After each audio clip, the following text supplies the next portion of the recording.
কে যেন হাত উঠালেন? আপনার ছেলে মেয়ে কয়জন? আমার দুই মেয়ে। কোথায় পড়ালেখা করেছে? বড় মেয়ে স্যার সলিমুল্লাহ মেডিকেল কলেজে চতুর্থ বর্ষে।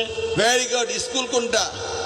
স্কুল কুমিল্লা শিক্ষা মডেল স্কুল। দেখলেন তো, উনি উনার মেয়েকে পড়ায় নাই।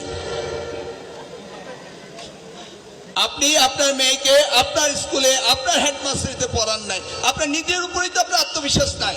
আপনি আপনার মেয়েকে ডাক্তার বানিয়েছেন, কনগ্রেচুলেশন, আমার কোচের মেয়ে ডাক্তার হয়েছে। কিন্তু আপনার মেয়ে ডাক্তার করার জন্য আপনি কুমিল্লা পড়িয়েছেন। আপনার মেয়ে যে এখানে রয়েছে, যারা আপনার ক্লাস করে তারা ডাক্তার হতে পারে না, কুমিল্লা গেলে ডাক্তার হতে পারে। আপনি তো আপনার দায়িত্ব অপারগতা করেছেন। তুমি তোমার উত্তর পেয়েছো? না স্যার, পরিবেশ তো স্যার তখন আমার বাসা ছিল ওই জায়গায়। কেন মেয়েদের ভিতরে এখানে আনা সম্ভব হচ্ছে না, তাই অনুকূল পরিবেশে থেকে লেখাপড়া করাতে হচ্ছে। আপনি থাকবেন কুমিল্লায়, পড়বেন বাতাবাড়িয়াতে, মাস্টারি করবেন। আমরা কি কোচুয়ায় থাকি না? আমরা কি কোচুয়ায় জন্ম হয়নি? আমরা কোচুয়ায় থাকবো না? আমাদেরকে ভাড়া দিয়ে আনতে হবে কুমিল্লা থেকে? কি বলো? এই হেডমাস্টার সাহেব যদি কোচুয়ায় থাকতো, ছুটির দিনে হেঁটে যেত, একজনের ধূমপান করতো, কানে ধরে উঠাতে বসাতো নাকি? বাজারে যাওয়ার সময় তোমরা একজন মসজিদে যাও নাই, বলতো এই বিয়াদব মসজিদ যাচ্ছিস না কেন? হতো? শাসন হতো? উনারা চলে গেছেন এখানে, এখানে আসছেন রুটি রোজগারি করতে, আর উনার ছেলে মেয়েরে পড়াচ্ছেন সলিমুল্লাহতে, কুমিল্লাতে।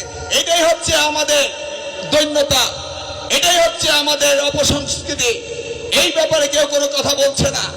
আগে নিজেকে আয়নার সামনে দাঁড়িয়ে বলতে হবে, আমি আমার মেয়ের জন্য যা চাই, আমি আমার ছাত্র ছাত্রীদের জন্য তা চাই। বুঝতে পেরেছ?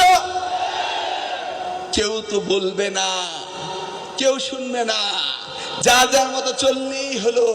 যেইভাবে দিন যায়, সকাল যায়, রাত্র আসে। উনি উনার জীবন শেষ করেছেন, উনার দুই মেয়েকে ডাক্তার বানিয়েছেন, আলহামদুলিল্লাহ। কিন্তু কতজন ডাক্তার বানিয়েছেন আপনার বাতাপুকুরের থেকে একটু বলেন? আপনার এলামনাইতে আপনার কয়জন ডাক্তার আপনার হেডমাস্টার জীবনে স্কুল থেকে হয়েছে, সেই পরিসংখ্যানটা আমাকে দেন।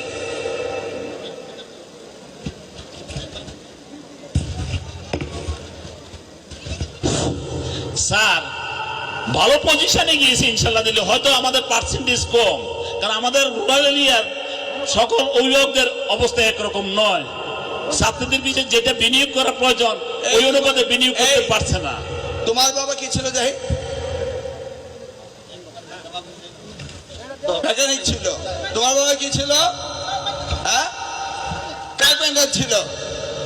ওরা কিভাবে হলো? কোন শিক্ষক ওদের মানুষ বানিয়েছে? কে তাদেরকে ইন্সপিরেশন দিয়েছে? আপনার হাজার হাজার ছাত্র ছাত্রী আপনাদের বেরিয়েছে, একটিও ডাক্তার বানাতে পারেন নাই। কেউ জবাবদিহি